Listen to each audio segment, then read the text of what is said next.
No one in Umwoa village could remember when the path first appeared. It had always been there, thin, brown, and quiet, cutting through the tall grass at the eastern edge of the land and disappearing into the forest like a thought. Never fully spoken, children grew up seeing it. Elders aged while warning against it. Seasons came and went, yet the path remained. As ordinary as the morning sun and as feared as the night wind. By daylight, it looked harmless. It was nothing more than a narrow footpath, pressed into red earth by long-forgotten feet. Grass bent away from its edges, and small stones lined its sides as if placed there deliberately. Farmers passed near it on their way to the fields.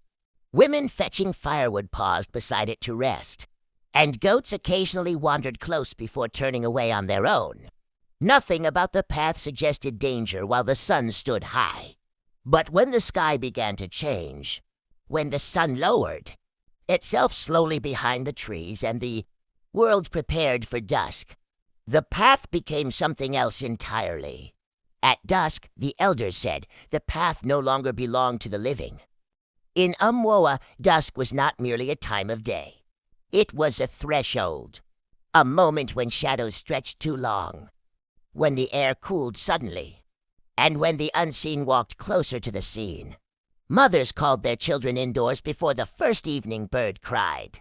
Fires were lit early, doors were shut, and no matter how urgent the reason, no one walked near the path once the sun began to sink. The elders' warning was simple and unchanging. If the sky is turning red, do not step on that path. No explanation ever followed.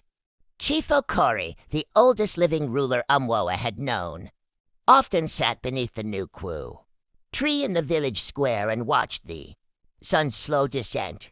His skin was dark and deeply lined, his gray beard resting against his chest like an old story folded upon itself. He had heard the warning as a child, just as his father had before him. And even now, with authority carved into his voice, he never questioned it. Some things, he would say, tapping his carved staff into the earth, exist to remind us that we do not own this world. Yet curiosity, like hunger, was difficult to silence. Young people whispered about the path in secret.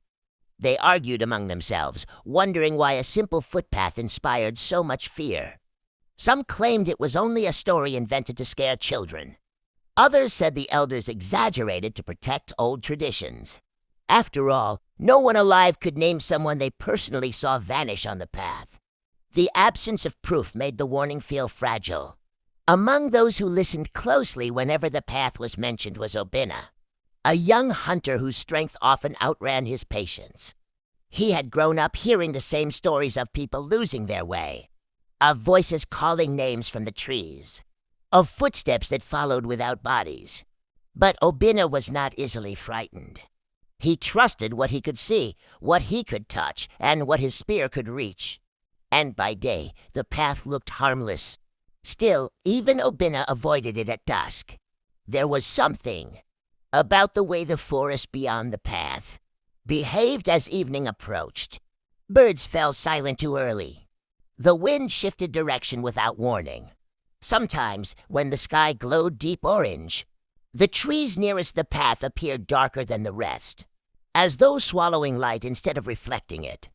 Once, a group of children chasing a woven ball too close to the path froze in place when the sun dipped suddenly behind the clouds. The ball rolled onto the edge of the footpath and stopped, as if it had met an invisible wall. None of the children moved to retrieve it. They stood there, hearts pounding, until a sharp voice from the village called them back. No one ever went to pick up the ball. The most unsettling thing about the path, however, was not what people saw but what they felt. Those who passed near it at dusk often described a strange heaviness, like unseen eyes pressing against their backs. Others said the air grew thicker, harder to breathe, as though the world itself was holding its breath. Some claimed they heard their names whispered softly, spoken in voices that sounded familiar but wrong. And yet, every morning, the path looked the same again, unchanged, innocent. The forest that swallowed it remained ancient and dense, its trees tall and tightly packed, their roots twisting through the soil like veins. Elders believed the forest predated the village itself. It was older than memory, older than names. And somewhere deep within it, they said, lived things that did not obey the rules of time or light. That was where the path led. On the evening, everything began to change. The sun lingered longer than usual, casting a deep amber glow across Umwoa. Smoke rose from cooking fires, and laughter drifted briefly through the air before settling into the quiet rhythm of night preparation. Chickens were herded into coops. Pots were removed from flames. Doors creaked shut, yet far from the village square. Near the edge of the fields, one man had not turned back. His name was Nwoi. Nwoi was neither young nor old, neither reckless nor particularly brave. He was known as a quiet farmer, a man whose life followed predictable patterns. That evening, delayed by stubborn soil and a dull ache in his legs, he found himself still working as the sky darkened faster than expected. When he straightened and wiped sweat from his face, the sun was already sinking behind the forest. The path lay only a few steps away. Nwoi hesitated. He knew the warning. Everyone did. But the alternative route back to the village was long, winding, and poorly lit the path. By contrast, promised a quicker return, a shortcut he had never taken but often considered. The forest was silent. No birds. No wind. The sky deepened into a bruised purple, and the first shadows stretched across the earth. Nwoi swallowed, adjusted the hoe on his shoulder, and told himself the stories were nothing more than shadows, too. He took one step closer. Behind him, the village drums, usually silent at dusk, gave a single, hollow beat. Nwoi did not turn around, and as the last edge of the sun slipped below the trees, he placed his foot on the path. The grass beside it shuddered. The air grew cold, and the path began to fade. For a long moment after Nwoi stepped onto the path, nothing happened. The forest did not roar. The earth did not split open. The sky did not collapse. Instead, the world seemed to pause, as though it were waiting to see whether he would turn back. Nwoi stood still, his foot half sunken into the soft red soil of the path, his breath shallow, his senses stretched thin by the sudden silence. Then the air changed. It grew colder, not in the way evening usually cooled the land, but sharply, unnaturally, as though something unseen had passed close to him. The hairs on Nwoi's arms lifted. He shifted his weight uneasily, glancing behind him toward the fields.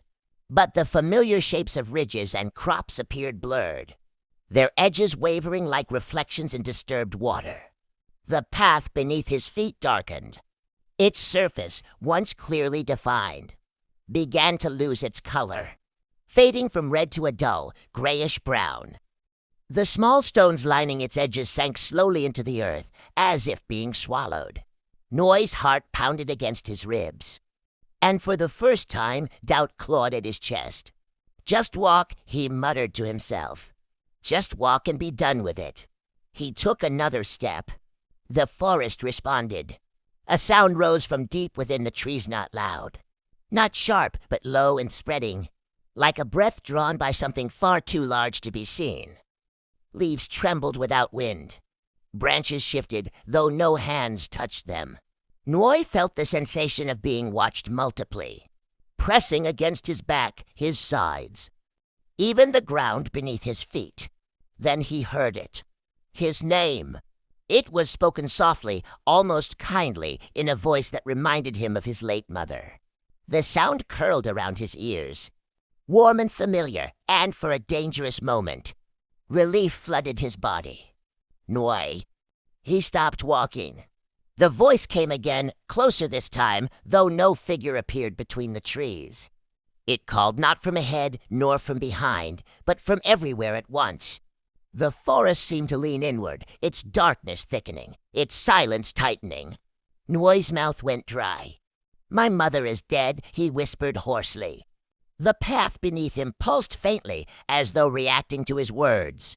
Fear surged through him now, heavy and undeniable. He tried to turn back to retrace his steps toward the fields, but the space behind him no longer resembled the way he had come. Where there should have been open land lay only a stretch of uneven ground, swallowed by shadow. The path was narrowing. Panic seized him.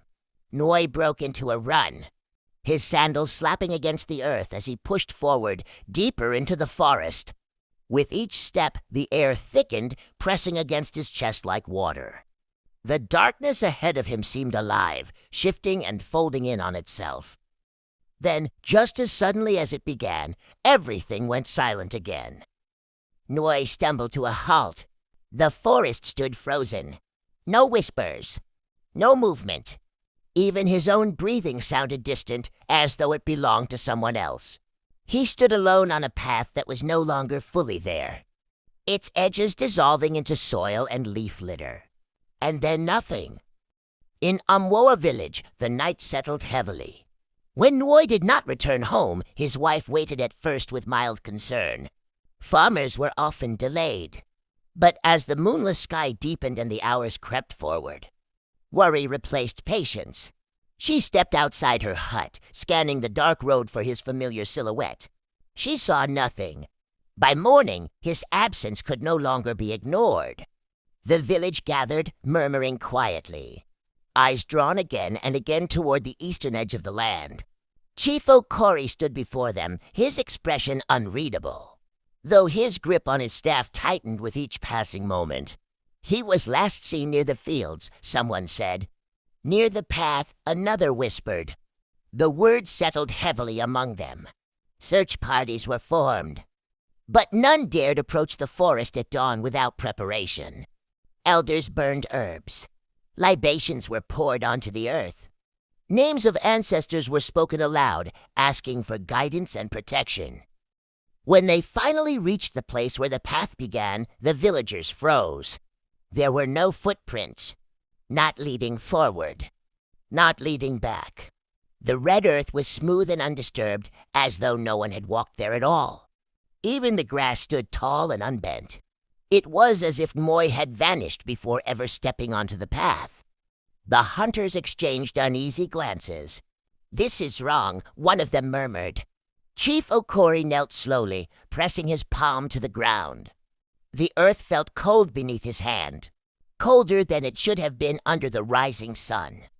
He closed his eyes briefly, listening not with his ears, but with something deeper. "The path has taken him," he said quietly. A ripple of fear passed through the crowd. Days turned into nights. No sign of Noi appeared. His name was spoken less and less, not out of forgetfulness, but out of fear. Mothers warned their children more sharply. Men avoided the eastern fields entirely. Even in full daylight, the path felt heavier, darker, as though it carried the weight of what it had claimed. And then, on the fourth night after his disappearance, something unexpected happened. A figure appeared at the edge of the village just before dawn. He walked slowly, unsteadily, as though each step required effort. His clothes were torn and dust-covered, his skin pale beneath the dawn light. Villagers who saw him first gasped, waking others with urgent whispers. It was Noi, but he did not greet anyone. His eyes were open, yet distant, fixed on something no one else could see. He walked past his own hut without turning, past familiar faces without recognition. When his wife ran to him, calling his name, he did not respond. Only when Chief Okori stepped forward did Noi stop. The old chief studied him carefully, his heart sinking. Something about Noi's shadow was wrong, though the sun was rising behind him. His shadow stretched in the opposite direction long, thin and trembling. "Noi," the chief said slowly, "where did you go?" For a long time, Noi said nothing. Then, in a voice barely above a whisper, he replied, "The path is still there." A chill ran through everyone who heard him. "And it is waiting." After Noi's return, Amwoa village no longer slept the way it used to. Night did not fall gently anymore. It arrived like a thing with intention, creeping into corners, stretching shadows to thin, pressing itself against doors and windows. Fires were kept burning longer than usual, and even then their flames flickered uneasily, as though disturbed by unseen movement. Conversations dropped to whispers once the sky began to darken. Laughter, once common in the evenings, vanished completely. Nwoy remained alive, yet his presence unsettled the village more than his absence ever had. He sat outside his hut from dawn till dusk, unmoving, his eyes fixed on the eastern horizon where the forest lay. He ate only when food was placed directly into his hands. He slept rarely, and when he did, his body jerked violently, his mouth forming words no one could hear. Children were warned not to go near him. Even his wife approached with fear, as though he were something fragile and dangerous at the same time. The elders met in secret. They gathered beneath the Nukwu tree, their faces drawn tight with concern, their voices low and tense. Chief Okori listened as each elder spoke, their words circling the same truth none of them wanted to say aloud. "The path has changed," one said. "No," another corrected quietly. "The path has awakened." That evening, as dusk crept closer, something happened that confirmed their fear. It began with the whispers. At first, they were mistaken for wind moving through dry leaves, a soft rustling sound barely noticeable. But the forest was still, its branches unmoving. Then the whispers grew clearer, low murmurs drifting from the direction of the path, carrying fragments of sound that brushed against the edges of understanding. A woman fetching water from the stream froze when she heard her name spoken behind her. When she turned, no one was there. A group of children playing near the village square stopped suddenly, their game forgotten as a voice gentle and coaxing called out to them from beyond the fields, "Come closer." The whispers did not sound threatening. That was what made them dangerous. As night settled fully, the path itself began to behave strangely. Villagers watching from a distance noticed that its outline shimmered faintly, as though the air above it were disturbed. Some claimed the earth along its length darkened unnaturally, absorbing what little light remained. Others swore they saw movement slow, deliberate shifting just beneath the surface of the soil. No one dared approach. In another part of the village, Adana, a young girl known for her sharp eyes and quiet nature, sat inside her family's hut with her mother. The fire burned low, casting long shadows across the clay walls. Her mother's breathing deepened as sleep took hold.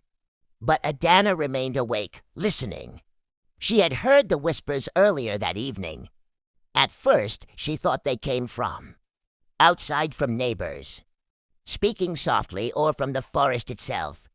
But as the night deepened, the sound crept closer, slipping through the cracks in the walls like smoke. Adana, her heart skipped. She held her breath, straining to listen. The voice was faint, almost tender, but it did not belong to anyone she knew. It carried a weight that pressed against her chest, filling her with a cold awareness she could not explain. The fire flickered suddenly, and the shadows along the wall stretched and twisted. One of them moved against the light, not following it, but resisting it. Adana's eyes widened as the shadow peeled itself away from the wall, thinning, lengthening, until it resembled a tall, shifting figure. She clutched her sleeping mother, shaking her gently. "Mama," she whispered urgently. "Mama, wake up." But the shadow lingered, its edges trembling, its form never quite settling. Then, just as suddenly, it dissolved back into darkness, and the whispers stopped. Adana did not sleep again that night. By morning, fear had spread through Umwoa like a sickness. Villagers gathered once more, voices overlapping, as they shared what they had heard and seen. Whispers, shadows, voices calling names. Even the bravest among them avoided meeting one another's eyes. Chief Okori stood apart, his face heavy with thought. He had seen something too. Late the previous night, unable to sleep, the chief had stepped outside his hut to breathe the cool air. As he looked toward the forest, he noticed movement near the path, not the movement of animals or wind, but something deliberate. A shadow crossed the path. It was tall, far taller than any man, and it did not touch the ground as it moved. It slid across the earth silently, pausing briefly as though sensing his gaze. For a heartbeat, Chief Okori felt a pressure behind his eyes. A silent recognition passing between him and the thing in the darkness. Then the shadow slipped back into the forest, and the path faded once more. Now, standing before his people, the chief raised his staff. "This is no longer a matter of warnings," he said solemnly. "The path is speaking. And when such things speak, it is because they are no longer content with silence." The elders nodded grimly. Before any decision could be made, a sudden sound cut through the gathering. A drum beat. It came from the far end of the village, a single, hollow strike that echoed unnaturally in the morning air. Drums were never played without purpose, never alone. The villagers turned as one toward the sound.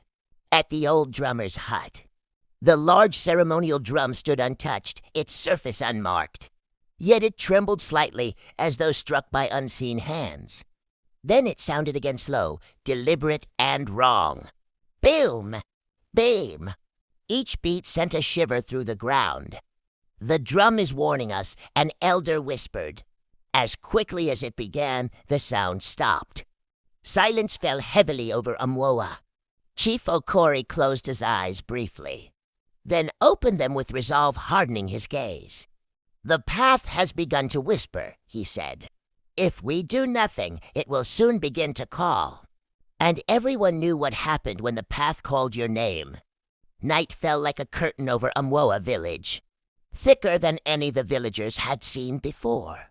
The sun had disappeared behind the horizon, leaving behind a sky bruised with deep purple and black.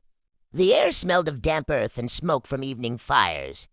But something else lingered too, a faint, metallic tang that made throats dry and hands tremble. The path, now hidden in shadow, waited. Those who had seen it earlier in the day knew the rules. No one approached it after dusk. But rules in Umwoa were rarely enough to keep curiosity at bay. Even in the quietest moments, the villagers felt the pull of the forest, the subtle beckoning of the path that promised answers to questions no one dared ask. Among the few who remained brave or foolish enough to face it was a small party of hunters. They had prepared themselves meticulously, carrying sharpened spears, small charms, and the prayers of the village elders tucked into cloth bundles. Their leader, Chibuzo, was a young man whose eyes carried both the boldness of youth and the caution of experience. With him were two others, Ifinyi, tall and wiry, whose hands never shook even in the darkest forests, and Olioma, whose silence had often unnerved those around her, but whose instincts were said to rival the wisest elder. The three stepped cautiously toward the edge of the forest where the path should have begun.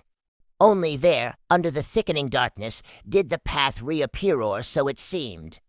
It was thinner than the hunters remembered. Its edges seemed to ripple, as though made of liquid rather than earth. Shadows clung to it unnaturally, stretching like fingers toward the intruders. The faintest whisper of a breeze carried something almost imperceptible.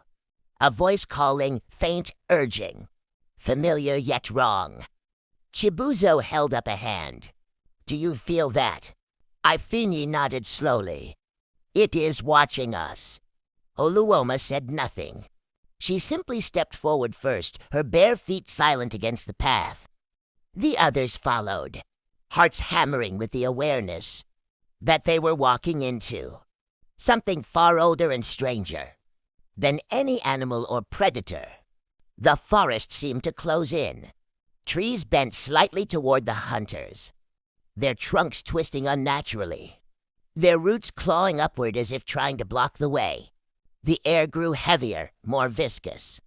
Breathing required effort, each inhale like sucking in thick fog. Even the moonless sky above seemed to bend closer, pressing down. Then the whispers became clearer. Not distant now, but all around them. Chibuzo. Chibuzo. Do you hear that? He asked, voice shaking despite his efforts to sound calm. Yes, Ifini replied, gripping his spear tighter. Oluoma's eyes, wide and luminous in the faint glow of the torches the hunters had brought, scanned the darkness. It is speaking, she said quietly, and it knows our names.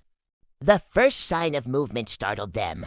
A shadow, taller than any man, drifted across the path ahead, its edges blurred. It did not walk. It glided, silent, impossible, like darkness made tangible. The hunters froze, each instinct screaming to run. Yet their training kept them rooted. Suddenly, the path beneath their feet shivered. Not a tremor, but a pulsing sensation, as though it were alive and aware. Every step forward felt heavier than the last. The whispers swirled, overlapping now. A chorus of voices from people long dead or perhaps people never born. Chibuzo whispered a prayer, low and guttural, carrying the weight of the village's oldest words. Ifini followed, and even Oluoma, normally silent, joined softly. For a heartbeat, the forest paused. The shadows hesitated, the whispers faltered. Then came a sound that made every hair on their skin rise, a low, rolling laughter not human. Not animal, but something ancient, deliberate and mocking. The laughter moved with them along the path, rising from the earth itself, echoing off the trees. Chibuzo raised his spear. Show yourself, he demanded, voice cracking. The shadows responded, thickening into shapes that were not quite human, not quite animal. A missing child, even the reflection of themselves. Faces appeared in the darkness, faces the hunters recognized, old neighbors, distorted and elongated. They did not speak, but their presence pressed on the hunters' minds like a weight. Oluoma stepped forward, her hand raised. She murmured something under her breath. The shadows recoiled slightly, but not enough to relieve the pressure. Ifini took a step back. This is no ordinary path, he said. It does not forgive curiosity. It takes. The path ahead shifted again. Trees bent farther, roots snaking across the soil as if to block the hunter's way. The whispers became a cacophony, overlapping, repeating names, twisting voices into mocking tones. The air grew colder still, carrying the scent of rotten smoke. Chibuzo felt panic claw at him, but he forced his legs to move. Step by step, they advanced, torchlight flickering against shadows that did not behave naturally. Branches reached toward them, brushing their shoulders with sharp, unreal fingers. Every time they moved forward, the path behind them seemed to vanish, swallowed by the forest. There was no turning back. And then it happened, a sound unlike any other. Deep and resonant, vibrating through the ground itself. A drum beat slow, hollow, and impossibly loud echoed through the forest, though no drum could be seen. The sound vibrated through the hunters' bones, through the earth beneath their feet, and through the thickening air. Oluoma gasped. The forest, it is alive. The shadows on either side of the path twitched, bending toward the sound, drawing closer. The whispers now carried threats, leave. Or join, or stay. Forever. The hunters realized all at once that the path did not just disappear at dusk. It demanded attention. It fed on fear. And it was patient. Step by step, the darkness pressed against them. The path began to thin, as if made of smoke rather than soil, curling away at the edges. Chibuzo's torch flickered violently, casting more shadows than it banished. The whispers rose to a scream that seemed to come from everywhere at once. And then, at the very edge of the path, the forest opened into a small clearing. The shadows gathered there, coalescing into a figure. Dark and tall, impossibly thin. Its head hidden in the blackness above. The drumbeat rolled again, closer now, emanating from the figure itself. The hunters froze. The figure raised one shadowed arm, pointing at them, and the whispers became a single, terrifying voice. You should not have come. For the first time, each hunter understood the truth of the elders. Warnings, the path was no longer a path. It was a gate, a living thing, ancient and patient, waiting for those who dared walk it after dusk. Chibuzo, Ifini, and Oluoma exchanged a glance. Their hearts pounded. The torchlight quivered. The forest leaned closer, alive and hungry. And yet, step by step, they moved forward. Because turning back was no longer an option. The night had stretched long over the forest, and dawn seemed reluctant to arrive. Even the air in Amwoa village felt different, thicker. Heavier, as if carrying the weight of things no one could name. From the edge of the village, the eastern forest loomed dark and silent, hiding the path that had swallowed the hunters. Inside the clearing, Chibuzo, Ifini, and Oluoma stood frozen, the shadowed figure taller than any man. Its face lost in darkness had not moved since it revealed itself. The whispers that had tormented them ceased, leaving only the low, insistent beating of an invisible drum echoing through the trees. Every nerve in their bodies screamed to run, yet their legs remained rooted, their torches shaking violently in their hands. Oluoma's voice finally broke the silence. It knows us. It knows everything we are. Chibuzo swallowed, forcing courage into his voice. We came here to see the truth. Now we have to face it. The shadowed figure raised both arms slowly. The drumbeat intensified. The air vibrated around them. And then, from somewhere within the darkness of the forest, a whisper floated to them, not menacing, not cruel, but incredibly familiar. Step forward. Ifini stepped first. His feet felt heavy, the ground almost sticky beneath him. Each step was a battle between fear and instinct, between the desire to flee and the knowledge that retreat might not be possible. Chibuzo followed, spear raised, eye scanning for any sign of life beyond the darkness. Oluoma, silent as ever, moved last. Her gaze remained fixed on the shadow, her heart calm in a way that unnerved the others. She seemed to know something they did not. Step by step, the clearing began to shift. Trees bent farther back, roots curling upward and away. The path, thin and wavering, stretched forward like a ribbon of smoke. With each step, the forest seemed to breathe, alive and aware, as if the hunters were no longer merely walking, but participating in something far older than the village itself. Then, a sound unlike any they had heard before pierced the darkness. Voices singing together, low and haunting, as if the forest itself were singing in a language lost to time. Chibuzo felt a chill crawl up his spine. What is this? He whispered. Oluoma shook her head. It is showing us. Its world. The shadows around them coalesced, forming faint images in the dim torchlight, figures they knew. Figures they had loved and lost. And others that seemed unreal, strange yet familiar. Faces of the missing from years past flickered before their eyes. Smiling, beckoning, disappearing. Nwai's face appeared among them, pale and silent, eyes empty of recognition. A sudden movement startled them. The path narrowed dramatically, curling toward the river at the edge of the forest. The drumbeat became rhythmic, hypnotic, drawing the hunters onward. Chibuzo's hand shook as he gripped his spear. We have to reach the river, he said, voice barely audible. It is the only way out. Ifini nodded, though his teeth chattered from more than just cold. Move step by step.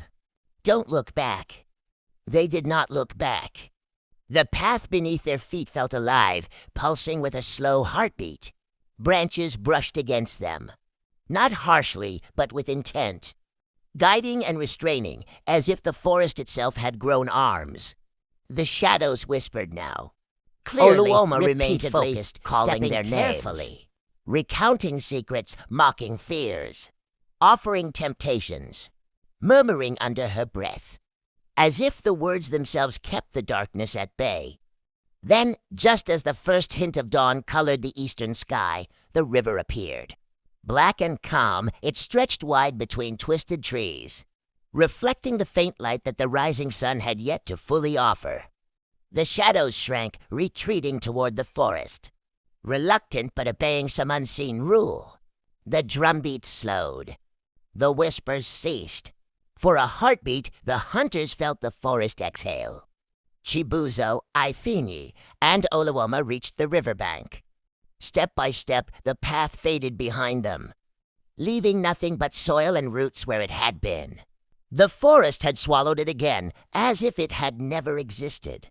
The river's surface shimmered oddly. Reflections of the hunters appeared, but each was distorted, elongated, twisted, showing expressions and forms they did not recognize. Oluoma touched the water cautiously. It rippled, reacting to her presence, and from it came a single whisper. "Leave what you have taken, or remain forever." Chibuzo's heart sank. He realized the forest did not merely take people, it took parts of them. Memories, fears, courage, small pieces of the soul itself. Ifini glanced at the others. "We have nothing to leave," he said bitterly. Oluoma shook her head. "We always carry something, fear, pride, doubt, even hope." The river shimmered again. One by one, they let go, throwing small charms. Whispered confessions, the remnants of their courage into the water. The river accepted silently, absorbing each offering. The shadows hesitated. Then, finally, they receded completely, dissolving into the forest. The path behind them was gone, the trees standing still and quiet. The hunters walked back toward the village, the first true light of dawn breaking over the horizon. Each step felt heavier with the knowledge of what they had seen, what they had left behind, and what the path might take next. When they emerged at the edge of Amwoa, the villagers gathered quickly. Relief and fear etched on their faces.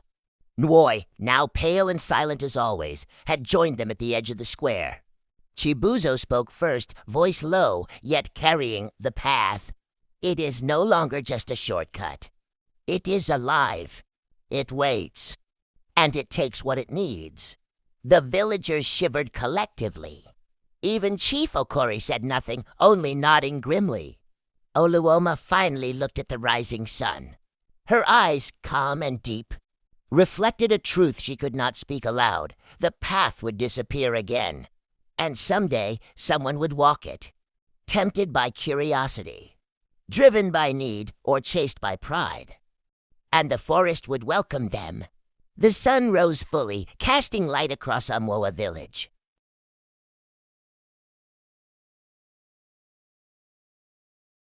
Grass and soil merged seamlessly, showing no sign that the dark ribbon had ever existed. But those who had walked it knew better, and they would never forget. Because in Amwoa, every dusk carried a reminder. Some paths are not meant to be walked. Some doors are not meant to be opened. And some whispers are older than the living. The forest waited, always patiently, eternally.